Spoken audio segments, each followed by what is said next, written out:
Nah, sedulur-sedulurku, pertanyaan yang pertama, bagaimana jika semua tanda-tanda alam yang ada ini bukanlah isyarat akan kemunculan tokoh yang dikira banyak orang selama ini? Sebut saja Satrio Piningit, Ratu Adil, Imam Mahdi, Sang Kinasih, Kalki Avatara, dan lain-lain, atau tentang akan datangnya hari kiamat, kiamat kubro, melainkan hanya sekedar pertanda akan datangnya masa pergantian zaman dari yang ketujuh Rupantoro menuju yang kedelapan Hasmu Ratoro.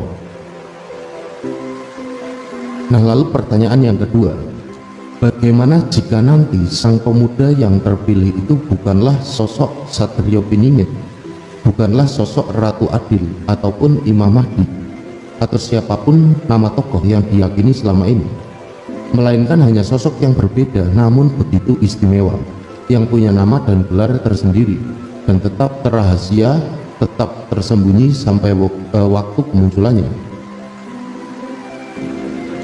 Lalu yang ketiga, bagaimana jika nanti Dajjal, Nabi Isa alaihissalam, dan kaum Ya'juj Ma'juj itu pun tidak muncul, sebab belum waktunya pula mereka hadir di akhir zaman ketujuh ini, Rupantoro. Mungkin saja di zaman akhir zaman yang berikutnya nanti Hasmuratoro dan selanjutnya. Sementara tanda-tanda yang disebutkan dalam nubuat dan ramalan para leluhur itu tetaplah sebagai kebenaran yang mutlak, tapi kini hanya sebagai ujian keimanan bagi penduduk bumi, karena ada rahasia di balik rahasia, ada kebenaran di atas kebenaran. Lalu yang keempat, bagaimana jika nanti semua peradaban yang ada ini bukannya semakin maju tetapi justru menjadi musnah, tidak bersisa oleh sebab perang yang maha dahsyat, Al-Malhamah, Al-Kubro, Armageddon, dan lain-lain, dan azab Tuhan yang teramat mengerikan.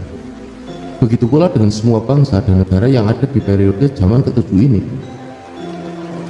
dan hanya sebagian kecil dari manusia yang selamat, yang lain sirna, meskipun peradabannya hancur luluh karena telah diselamatkan oleh pasukan langit di waktu transisi zaman nanti. Nah, mereka inilah yang akan menjadi cikal bakal generasi selanjutnya di periode zaman yang baru nanti, Hasmuratoro.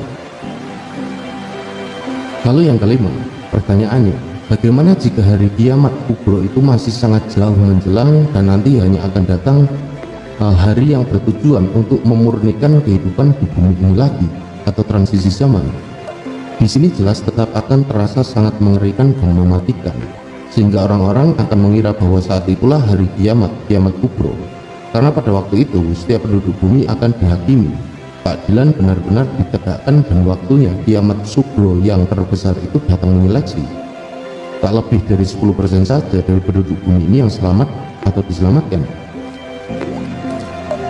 Lalu pertanyaan yang keenam, bagaimanakah, apakah, benarkah, mungkinkah? Entahlah. Nah, sedulur-sedulurku, sayangnya kini semakin banyak orang yang tidak lagi berpikir secara membuka cakrawala lebih luas, atau bahasa gaulnya itu anti mainstream, alias hanya bisa mengikuti apa saja yang umum, atau bahkan cuma ikut-ikutan tanpa pernah berpikir lebih kritis. Akibatnya mudah sekali ya terombang-ambingkan oleh keadaan dunia, dan bahkan mudah dijerumuskan pada hal-hal yang sebenarnya sangat merugikan, sehingga kesadaran dirinya itu ikut menghilang dan kebenaran dalam hidupnya kian sirna. Sedangkan yang tersisa hanyalah kebodohan meskipun terlihat pintar, kejahatan walaupun tampak mulia. Nah, sedulur-sedulurku, poinnya adalah pada pemaparan materi ini itu kan anti mainstream. Nah, ketika ada yang umum maka ada pula yang khusus. Nah, begitulah anti mainstream yang muncul sebagai bentuk perlawanan dari hal-hal yang mainstream. Karena itu anti mainstream itu menjadi gaya hidup yang unik dan menarik, dan orang yang kreatif itu biasanya senang dengan aktivitas yang anti mainstream sebagai pilihan hidup. Nah, dia pun bisa merasakan nantinya manfaat yang lebih bagi dirinya sendiri. Nah, sedikit untuk tambahan saja ya, kata mainstream itu kan diambil dari bahasa Inggris, yaitu main yang artinya utama dan stream yang artinya arus. Jadi mainstream itu artinya arus utama, atau terjemahan mudahnya adalah sesuatu yang biasa atau umum. Sedangkan pengertian dari kata anti adalah berlawanan dengan yang dimaksudkan, atau bisa juga diartikan sebagai sikap yang tidak setuju. Jadi kalau didefinisikan secara bebas, maka anti mainstream itu berarti tidak menyetujui sesuatu yang biasa atau umum. Dengan kata lain, apabila tidak menyetujui sesuatu yang biasa atau umum, maka dengan sendirinya berarti menyetujui sesuatu yang tidak umum alias di luar kebiasaan. Nah, dan hal yang seperti ini itu tidak masalah ya, selama tetap dalam koridor yang benar. Sebab sejarah itu kan telah membuktikan bahwa orang-orang yang anti mainstream lah yang bisa membangun peradaban dunia. Contohnya para ilmuwan, agamawan, dan raja atau ratu terdahulu yang masuk. Bahkan Nabi dan Rasul pun termasuk orang-orang yang hidup di jalur yang anti mainstream pada masanya. Misalnya tidak mau ikut-ikutan dengan kebiasaan buruk atau kebodohan atau kekufuran dari kaumnya. Nah, mereka itu kan para bijak yang berilmu tinggi yang melawan arus dengan menentang segala hal yang tidak benar atau tidak pada tempatnya, sehingga mereka pun dapat mengukir prestasi yang sangat mengagumkan dan bisa pula kembali menata kehidupan yang mulia di dunia ini.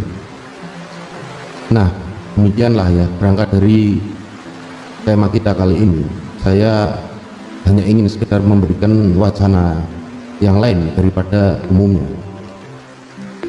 Tujuannya kan jelas ya, jadi untuk membuka, menawarkan ruang berpikir yang lebih luas untuk para pencari ya, untuk perenungan saja. Bukan saya tidak menyetujui mengenai kehadiran Satrio Piningit, Ratu Adil, Imam Mahdi ataupun nama-nama yang lain, sang penyelamat. Hanya saja saya ingin mengajak saudara-saudara untuk sesekali membuka ruang berpikir cakrawala yang lebih luas untuk menjadi bahan perenungan. Nah, sedulur-sedulurku, demikianlah pemaparan singkat materi yang saya anggap penting tidak penting ya, karena ini kan tujuannya untuk membuka pikiran saja yang lebih luas, out of the box ya, di luar dari kebiasaan kita berpikir. Terima kasih sedulur-sedulurku telah menyimak, dan